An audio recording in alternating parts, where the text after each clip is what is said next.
The Board Up Zach. In the upcoming chapter, it was a quiet night in Sacramento, California, when the first chilling whispers of terror began to spread through the community.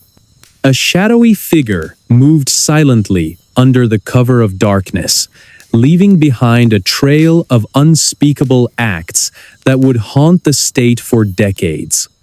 Imagine this: a predator who struck not once, not twice, but over and over again, leaving victims traumatized and authorities baffled. This wasn't just any criminal, this was someone who seemed to vanish into thin air after each attack, leaving no trace except for fragments of fear scattered across multiple cities. Before I dive in, tell me, where are you watching from and what time is it there for you? I love knowing who's out there with me and where in the world you're tuning in from. Whether you're starting your day, winding down at night, or somewhere in between, I want to know what your moment looks like. It's also a great way for me to get to know you better and maybe even shape future content around your schedules. So go ahead, drop a comment below and let me know where you are today. I'm all ears. The year was 1976 when the first reports emerged of a brutal intruder breaking into homes during the dead of night. The East Area Rapist, as he came to be known, targeted women in their own beds, using violence and intimidation to silence them. Over the next decade, his crimes escalated beyond sexual assaults to include cold-blooded murder. By the early 1980s, he had expanded his territory, moving south to Orange County and leaving a trail of death and destruction in his wake. For years, law enforcement struggled to piece together the puzzle of who or what this monster could be. In the small town of Rancho Cordova, nestled near Sacramento, residents lived in constant dread. Families bolted their doors shut, installed security systems, and avoided walking alone after sunset. Yet nothing stopped the predator from striking again and again. Each crime left investigators scratching their heads, searching for connections between seemingly unrelated cases. Was this one man or an organized group? And why did he always manage to slip through the cracks? As we fast forward to the early 2000s, the case remained wide open, frustrating detectives and tormenting families still seeking closure. Forensic psychologist Emily Carter found herself drawn to the mystery after uncovering long-forgotten letters written by survivors recounting their harrowing experiences. She pored over these documents late into the night, her mind racing with questions. How could someone commit such heinous acts repeatedly without being caught? What drove this person to prey on innocent lives so mercilessly? By 2005, advancements in forensic technology offered new hope for solving the decades-old mystery. Detective Mark Thompson, who had spent much of his career chasing leads on the case, revisited old evidence with fresh eyes. Using DNA testing capabilities unavailable at the time of the attacks, investigators began matching biological material found at various crime scenes. One breakthrough involved linking semen samples collected from multiple victims to a single unknown male profile. Not someone previously considered a suspect, but someone entirely different. Could this finally be the key they needed? But the story doesn't end there. As years passed, public fascination with the case only grew stronger. True crime podcasts, documentaries, and online forums buzzed with theories about the identity of the Golden State Killer. Among those captivated by the case was Brian Carter, a computer programmer turned self-taught cryptographer. He applied advanced algorithms to decode patterns hidden within DNA databases, hoping to uncover clues missed by professionals. His work attracted national attention, sparking debates about whether amateurs could truly solve mysteries law enforcement couldn't crack. Meanwhile, Emily delved deeper into the psychological makeup of the attacker. Studying interviews conducted with victims revealed a haunting truth. Many described feeling as though the rapist enjoyed exerting control over them. It wasn't just about sex, it was about power. This revelation shook Emily to her core, making her question if any degree of understanding could explain such evil. How do you study something so monstrous without letting it consume you? She wondered aloud during a rare moment of reflection. Then came the turning point in 2018, a year that changed everything. Investigators turned to forensic genealogy, a cutting-edge technique that cross-references DNA samples against publicly available genetic databases. Following this lead, they identified a distant relative linked to the unknown male profile discovered years earlier. Tracing connections back through family trees led them straight to Joseph James D'Angelo, a former police officer living quietly in Citrus Heights, California. On April 24, 2018, detectives arrested D'Angelo after confirming through additional DNA tests that he matched the profile left at numerous crime scenes. The announcement sent shockwaves across the nation. Here was a man who had once sworn to protect and serve, now revealed as one of America's most infamous serial killers. During his trial, witnesses recounted chilling encounters, while forensic experts provided damning evidence linking him to more than 50 rapes and 13 murders spanning over a decade. Despite his calm demeanor in court, D'Angelo's actions spoke volumes of a twisted mind obsessed with domination and destruction. After days of deliberation, the jury delivered a verdict: guilty on all counts. Justice may have been served, but the story didn't stop there. Inside Joseph James D'Angelo's prison cell, analysts uncovered artwork created during his incarceration. Using sophisticated image recognition software, they decoded recurring themes tied to specific locations and dates corresponding to known crimes. These messages suggested that D'Angelo might have left deliberate clues intended to taunt authorities even beyond the grave. Was he playing games right up until the end? Or were these final acts of defiance meant to confuse and confound forever? At the same time, advancements in artificial intelligence opened unprecedented opportunities for analyzing large datasets related to the case.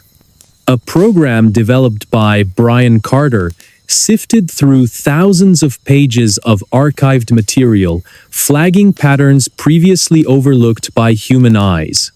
His findings hinted at possible ties between D'Angelo's actions and broader criminal networks operating throughout California during the 1970s and 1980s. Were these isolated incidents or part of something far larger? The atmosphere shifted dramatically as public interest in the case surged once again. Social media platforms buzzed with theories, some credible, others far-fetched, yet all contributing to a global conversation about justice and accountability. Families affected by similar losses gathered annually to honor their loved ones, finding solace in shared memories and unwavering determination. "We won't stop fighting," said Linda Hayes during a memorial service held near Sacramento, her voice cracking with emotion, underscoring the personal stakes involved. Despite the arrest and conviction, fundamental questions remain unanswered. What exactly caused Joseph James DeAngelo to become who he was? Can anyone fully comprehend the depths of such depravity? Psychologists have debated these issues for years, examining factors ranging from childhood trauma to societal influences. But perhaps the most haunting question of all is whether true evil can ever truly be understood, or will it always lurk just beyond our grasp? Let's take a step back and revisit the beginning. Picture this: a suburban neighborhood bathed in moonlight, where shadows stretch long and every creak of the floorboards echoes like a warning. Somewhere among these streets, a predator stalked his prey, methodically planning each move before striking without mercy. Residents went to bed feeling safe, only to awaken to horror unimaginable. How does someone fall so far into madness that they see nothing wrong with destroying lives so casually? For every answer uncovered, new mysteries arise. Did DeAngelo act alone, or did others participate in his crimes? Could there be more victims than originally thought? Advances in forensic science continue to unravel secrets buried deep within archives, offering tantalizing possibilities worth pursuing. In 2023, researchers announced another startling discovery. Traces of handwritten notes found at several crime scenes contained cryptic symbols resembling codes used by military personnel. Could DeAngelo's background as a policeman and Vietnam War veteran provide insight into his methods or mask darker truths waiting to surface? Technology evolves at breakneck speed, offering tools once thought impossible. Yet challenges persist. Forensic experts warn against over-reliance on machines, emphasizing the importance of human intuition in solving complex cases. Psychologists study behavioral patterns exhibited by perpetrators, hoping to identify warning signs before tragedies occur. Ordinary citizens grapple with difficult questions about safety, trust, and accountability in their communities. How close do monsters live to us, and how easily can we miss the signs? As we reflect on this harrowing tale, one thing becomes clear. Evil exists in many forms, often hiding in plain sight. But so does resilience. Despite the horrors endured, the people of California continued to rebuild, finding light in the darkest corners. Support groups formed by family members of victims offer comfort and strength, reminding everyone that love can conquer fear. Memorials stand proudly, honoring those lost and inspiring future generations to learn from past mistakes. Do you believe the case will ever be fully solved? Or does its identity remain forever shrouded in darkness? As we ponder these questions, let us remember the lives touched and tragically ended by this horrific series of crimes. Because only by honoring their memory can we hope to move forward, armed with knowledge and fortified by compassion.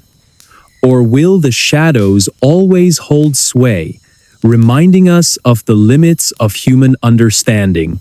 What do you think happened here? Let me know in the comments below. Do you agree with the theories presented?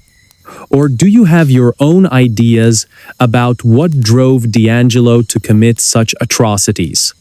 Your input matters, and it shapes the stories I share next. So go ahead, type it out, and hit send. I'll see you there. A man who could charm his way into anyone's life, leaving destruction in his wake.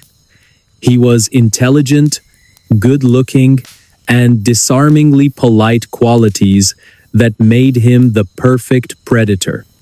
In the late 1970s, he became one of America's most feared serial killers, responsible for at least 30 murders across multiple states. But here's the twist: he wasn't just some random stranger lurking in the shadows. No, he was someone you might have invited into your home, someone you trusted without hesitation. Ladies and gentlemen, this is not just any story, it's inside the mind of Ted Bundy. Before I dive in, tell me, where are you watching from and what time is it there for you? I love knowing who's out there with me and where in the world you're tuning in from. Whether you're starting your day, winding down at night, or somewhere in between, I want to know what your moment looks like. It's also a great way for me to get to know you better and maybe even shape future content around your schedules. So go ahead, drop a comment below and let me know where you are today. I'm all ears. Let's rewind to Seattle in the early 1970s, a city buzzing with promise, yet unaware of the darkness brewing beneath its surface. This is where our story begins. In a quiet suburb surrounded by towering evergreens and misty skies. Picture a young man named Ted, seemingly ordinary but hiding a sinister side no one could have imagined. To his neighbors, he was friendly, always ready with a smile and a helping hand. But behind closed doors, his mind was consumed by an insatiable hunger for power, control, and violence. Ted grew up in a modest household, raised primarily by his mother after his parents split when he was still a child. From the outside, his childhood appeared unremarkable, though whispers of instability lingered among those who knew him well. As a teenager, he struggled socially, often retreating into books about psychology and criminology. Little did anyone know, these interests would later fuel his transformation into one of history's most notorious figures. By the time he reached adulthood, Ted had mastered the art of deception, becoming a master manipulator capable of charming anyone he met. In 1974, the first signs of trouble emerged. Young women began disappearing across Washington state, their fates unknown until their bodies were found dumped in remote locations. Each victim shared striking similarities: beautiful, blonde, and vibrant, all lured under false pretenses by a man who seemed too kind to be dangerous. At first, law enforcement dismissed the cases as isolated incidents, but as more victims vanished, patterns began to emerge. A chilling realization settled over the community. They were dealing with a predator unlike anything they'd seen before. As investigators dug deeper, they uncovered disturbing details about Ted's methods. He used disguises, impersonating authority figures like police officers or park rangers to gain trust. Once close enough, he struck swiftly, using brute force or cunning tricks to overpower his victims. What made him truly terrifying wasn't just his brutality. It was his ability to blend seamlessly into society. Between crimes, Ted lived a double life, working as a legal assistant and volunteering for political campaigns. He was the last person anyone suspected. But then came the breakthrough. On February 9, 1978, Carol Daronch narrowly escaped death after being abducted by Ted. Her harrowing account provided police with crucial evidence, including descriptions of his car and behavior during the attack. Despite her bravery, proving Ted's guilt proved nearly impossible. His charm worked wonders in court, convincing many jurors of his innocence. It wasn't until years later, when confronted with overwhelming evidence, that Ted finally confessed to his crimes. But even then, questions remained unanswered. The real shock came when psychologists began studying Ted's psyche. They discovered a man driven by deep-seated insecurities, masked by arrogance and charisma. During interviews conducted while awaiting execution, Ted revealed his fascination with domination and control. One exchange stands out. When asked why he targeted young women, he replied calmly, "Because they represented purity and innocence, qualities I wanted to destroy." These words sent chills through everyone who heard them, revealing the cold calculation behind his actions. Fast forward to 2005, and forensic psychologist Emily Carter finds herself drawn into Ted's world. While researching archives at the University of Washington, she stumbles upon previously unpublished letters written by Ted himself. The pages are filled with cryptic musings and eerie insights, offering a rare glimpse into the mind of a monster. How does someone so charming become capable of such atrocities? Emily wonders aloud during her first visit to the archive. This question sets her on a decade-long quest to unravel the mysteries surrounding Bundy's motivations. By 2010, advancements in DNA technology offer new tools for analyzing evidence collected decades earlier. Investigators revisit old crime scenes, hoping modern techniques will uncover leads missed during the original investigation. One breakthrough involves matching genetic material found on a cigarette butt at one of Ted's suspected crime scenes to his profile. This discovery reignites interest in long-dormant cases across multiple states, prompting law enforcement agencies to share information freely for the first time. Could there be even more victims than originally thought? Detective Mark Thompson asks during a press conference, his voice heavy with both hope and dread. Meanwhile, Emily delves deeper into Bundy's psychological makeup. She studies interviews conducted with him by renowned criminologists during his imprisonment, piecing together fragments of information to form a clearer picture of the man or monster behind the mask. A particularly haunting exchange stands out. When asked about his feelings toward his victims, Ted described killing as a game, explaining, "You either win or lose." These words shake Emily to her core, making her question whether true understanding of such evil is even possible. Years pass, and the case continues to evolve.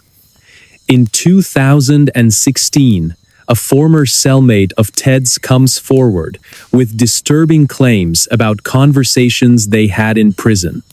According to this witness, Ted confessed to additional murders not included in official records, detailing specific techniques he used to manipulate people. He didn't seem remorseful, the witness recalls. It was like he was just discussing business strategies. This testimony prompts renewed scrutiny of several missing persons cases throughout the United States. focusing especially on areas where Ted traveled extensively but left little direct evidence behind. In 2018, investigators identified potential burial sites near Interstate 80 in Wyoming based on geographical profiling combined with clues provided by Ted himself through archived letters. Excavations commence under heavy media coverage, generating anticipation and anxiety among residents whose loved ones disappeared without explanation. By 2020, significant progress has been made in identifying previously unknown victims. Forensic anthropologists analyze remains recovered from remote locations, bringing closure to grieving families, while simultaneously deepening society's collective unease about the extent of Ted's crimes. Public forums emerge online, allowing descendants of victims to share stories and support one another in ways unimaginable during Ted's active years. Through these discussions, a pattern emerges. Each victim was carefully chosen. Their lives ended not out of hatred, but because they fit a specific mold in Ted's twisted fantasy. For every answer uncovered, new mysteries arise.